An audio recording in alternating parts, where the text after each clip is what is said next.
नाम राजेश धनखड़ है और झज्जर हमारा डिस्ट्रिक्ट है हरियाणा से। कल हम राजस्थान बैरियल पे थे, वो भी रोड एक साइड का बंद किया है और 2 दिन पहले डासा बॉर्डर भी बिल्कुल सील किया है। ये आप जो 3 बिल की बात करी है गवर्नमेंट, ये तीनों बिल WTO की ड्राफ्टिंग है और ये 1991 के अंदर चंद्रशेखर प्राइम मिनिस्टर थे, उस टाइम ये बिल आया था और चंद्रशेखर प्रधानमंत्री ने देश को संबोधित किया था कि मैं ये बिल साइन करके और अपने देश की आत्मा को नहीं बेचना चाहता। उस प्रधानमंत्री ने देश का सोना गिरवी रखकर पैसा लिया था और ये बिल आज तक लागू किसी प्राइम मिनिस्टर ने नहीं किया। आप जो ये सारा षड्यंत्र तीनों बिलों के माध्यम से हुआ है, ये अडानी और अंबानी रामदेव के बिजनेस को बढ़ावा देने के WTO की ड्राफ्टिंग है और 15 साल के अंदर डंटल नाम के आदमी ने 1945 से 1960 तक ये ड्राफ्टिंग तैयार हुई थी और पूरी दुनिया के 140 देश इसमें शामिल हैं। ये किसानों के नाम की सरकार ना तो थी और ना ये आई और ना इसने किसान के बारे में एक बात करी। और मैं आपके मीडिया के माध्यम से चैलेंज करता हूँ इस बात का, अगर बीजेपी के बैठे जो ग्लोबल डीलर हैं, लीडर होते तो किसानों की सुनते, ये ग्लोबल डीलर हैं। एक बार भी देश का प्राइम मिनिस्टर 6 साल के अंदर 200 बार विदेशी यात्रा पे गया है और आप RTI से हमने जवाब दिया, आप भाई भी ले लेना। एक बार भी किसी किसान के बेटे को अपने टूर के ऊपर नहीं लेके गया। अगर ये प्रधानमंत्री अडानी अंबानी की जगह अगर किसानों की सरकार होती तो पंजाब और हरियाणा के 4-5 किसानों के लेके जाता और जापानी और दूसरे कंट्री के लोगों को बताता कि मेरे देश के अंदर 6.5 फुट के जवान हैं जो हर मौसम में काम करते हैं, वो इस बाजरा और गेहूं की देन है, आप ये खाओ आपकी ताकत बढ़ेगी। इस आदमी ने किसान की बात कभी विदेशों में जाके नहीं की। ये पूरा का पूरा ग्लोबल है, ग्लोबल डीलर है। अगर मेरे देश के एक आदमी ने अपने एक पैसा टैक्स का दिया था, आज तक जितने भी सरकारें आई हिंदुस्तान के गरीब को लूटने का काम किया। 40 साल तक इस देश में नारा गूंजा, जय जवान जय किसान। और मेरे देश के लोगों ने मेरे एक बेटा जवान दिया और एक किसान दिया और 1971 की लड़ाई में 93,000 सैनिक गिरफ्तार कर लिए, ये मेरे देश के जवान ने दिया। और 65 से 1971 तक मेरे देश के किसान ने अन्न के भंडार भर दिए। और जितना भी ये बात करता है किसान की और काम करता है अडानी अंबानी और रामदेव का। मोदी जी तो कल आपने सुना होगा गुजरात में उन्होंने बोला है कि जो है ये जो दिल्ली में आंदोलन कर रहे हैं ये एक साजिश हो रही है उनके खिलाफ। जो आदमी जीवन से ही साजिश करता आया हो, जिसने अपने पैदा होने के बाद साजिश के अलावा कुछ किया ही ना हो, उस आदमी को तो चोर नजर आता है। और ये तीनों बिल क्यों लेके आया है? जब 20 लाख किसान दिल्ली के चारों तरफ बैठे हैं तो गुजरात में जाके क्या किसानों की बात करता है? अच्छा ये बताइए कि उन्होंने ये भी कहा कि जैसे डेयरी वाला है, ठीक है, आप दूध लेके किसी से लेते हो तो गाय और भैंस थोड़ी ना उनकी हो जाती है। 14,000 करोड़ लीटर दूध पैदा हो रहा है। प्राइम मिनिस्टर ये बताए कि देश के अंदर 65,000 करोड़ लीटर दूध कहाँ से बिक रहा है, जब देश के पास आंकड़ा है। मतलब उनका कहना है कि जो कॉन्ट्रैक्ट है इससे क्या दिक्कत है? भाई ये कॉन्ट्रैक्ट में जो फर्जीवाड़ा है, दूध में कॉन्ट्रैक्ट किया, फर्जी बेचा। अगर इसमें फर्जीवाड़ा नहीं होता तो मेरे इलाहाबाद और पंजाब के किसानों पर 4-4 करोड़ का क्लेम न डालती कंपनियां। एग्रीमेंट के ऊपर पार्लियामेंट क्यों नहीं लिया इसने? एग्रीमेंट के ऊपर राम मंदिर क्यों नहीं लिया, दूसरे मंदिर में रख देता? किसान की बात करने वाला है ये जो हिंदू राष्ट्र की बात कर रहा है, सबसे बड़ा फर्जी हिंदू है तो नरेंद्र मोदी है।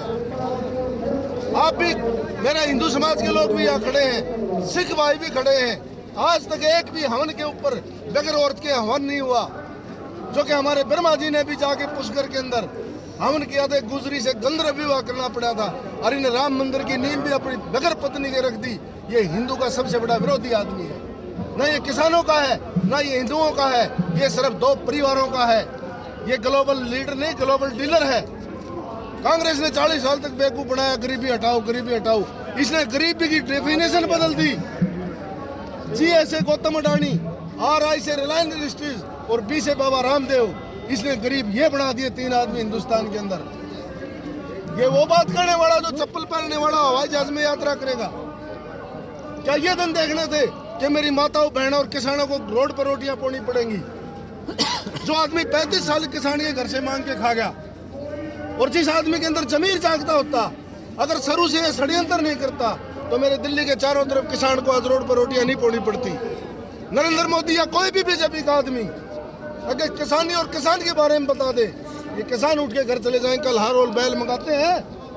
अगर एक भी हड़ के राज भी बता दे और राई बता दे, किले में कितनी वो है, सरसम बता दे, और गवार और बाजरा बता दे। किस बात की एमएसपी? चौधरी छोटूराम 1923 से 1945 तक मेरे पंजाब के भाई खड़े हैं, पुराना पंजाब था। चौधरी छोटूराम मंडी एक्ट लेके आए थे, और 1923 में 1926 में मंडी एक्ट बना के और 27 लाख किसानों के लिए उस आदमी ने पैसा रिजर्व किया था। आज ये सब कुछ बेचने के बाद किसान की जमीन बिकी है। इन्हें हमारी नस्ल और हमारी फसल के ऊपर इस बेईमान की नजर है। ना हम फसल देंगे ना नस्ल देंगे। हमारी नस्लों ने ये जिस गद्दी पे सो रहा है और ये रेस में लोग खड़े हैं, ये हमारी नस्ल है, और जिसे पेट भर के सो रहा है वो हमारी फसल है। इसके पेट का चैन और रात की नींद आराम कर देगा ये किसान। सर बाबा रामदेव, जय जवान और जय किसान का नारा दिया है। बाबा रामदेव जो है पेट्रोल जो है कम हो जाएगा बीजेपी के राज में, ऐसा बोला था, लेकिन अभी वो बिल्कुल शांत है। क्या कहना? बाबा रामदेव के लिए पेट्रोल कम हो गया। जिस आदमी के पास एक गाय नहीं, एक भैंस नहीं, सारा डुप्लीकेट माल बेच के, उसके लिए तो पेट्रोल कम मेरे भाई अपने आप हो गया। सारे देश का दुनिया का फर्जीवाड़ा करके हम एक साधु संत की सम्मान करते थे, और उन साधु के भेष में एक बड़ा ठग मिला हो हिंदुस्तान के अंदर। अगर सबसे बड़ा ठग है तो हिंदुस्तान के अंदर अडानी और अंबानी से भी पहला नंबर रामदेव का है। किसानों ने उसका बहिष्कार करना चाहिए। उसके पतंजलि प्रोडक्ट का बहिष्कार होगा क्या? करेंगे? बिल्कुल होगा। हर आदमी के दिल में बहिष्कार है, कहने की जरूरत नहीं है। जिस आदमी ने 10 साल तक पेट हिला के सुबह 4 बजे उठा के और कांग्रेस और दूसरी पार्टियों के बारे में भड़का के, उससे बड़ा तो कोई जादूगर है ही नहीं देश के अंदर। कभी चाउमीन के बारे में गलत बोलता है, कभी बर्गर के बारे में, सारा प्रोडक्ट अपना बेचने का काम करता है। बताए रामदेव कितनी गाय है उसके पास, कितने एकड़ सरसम है, जो 150 रुपए किलो तेल बेच रहा है। तो आपको लगता है कि वो फ्रॉड आदमी है? बिल्कुल 100% फ्रॉड है। मैं तो मेरे भाई कह रहा हूँ, अगर फ्रॉड नहीं होता तो असली कमेरा तो ये जो रोड पर सो रहे। इस देश के अंदर पैसे वाला वही है जो फ्रॉड है, या किसानों के भंडारे का तलाशी लेने वाला मीडिया के लोग पूछते हैं, गोदी मीडिया के लोग पूछते हैं। ये तो बिरयानी खाने के लिए पाकिस्तान चला जाए तो कोई दिक्कत नहीं, और अपने आदमी भेज के यहाँ देश विरोधी नारे लगवा के किसानों को बदनाम करने का काम कर रहा है ये आदमी। ये किसान है, इन्होंने अपने बेटों का बलिदान दे के इस देश की सीमाओं की सुरक्षा की है, और 135 करोड़ गरीब लोगों को रात को खाने को जरूर मिलता है, वो एक किसान की देन है। और जो 135 करोड़ जनसंख्या रात को सो रही है, इस किसान के बेटों की देन है। नरेंद्र मोदी का बेटा फौज में नहीं है। हाँ, तो कहा जा रहा है कि ये किसान नहीं है जो यहाँ बॉर्डर पे दर्शन। उनके नजर में किसान तो 3 है ना, मैं बताया आपको। उनका गरीबी की डेफिनेशन है गौतम अंबानी और रिलायंस इंडस्ट्रीज और बाबा रामदेव, और 3 किसान है हिंदुस्तान के अंदर इसकी नजर में, और किसान नहीं है इनकी नजर में। एक नाचने गाने वाले का छत्ता टूट जाए तो गोदी मीडिया दिखा रहा है, और 11 किसान मर जाए। इस जल्लादों को समझ में नहीं आता। अब याचना नहीं रण होगा, और दिल्ली में दुर्योधन बैठा तो प्रस्त होगा। धन्यवाद भाई।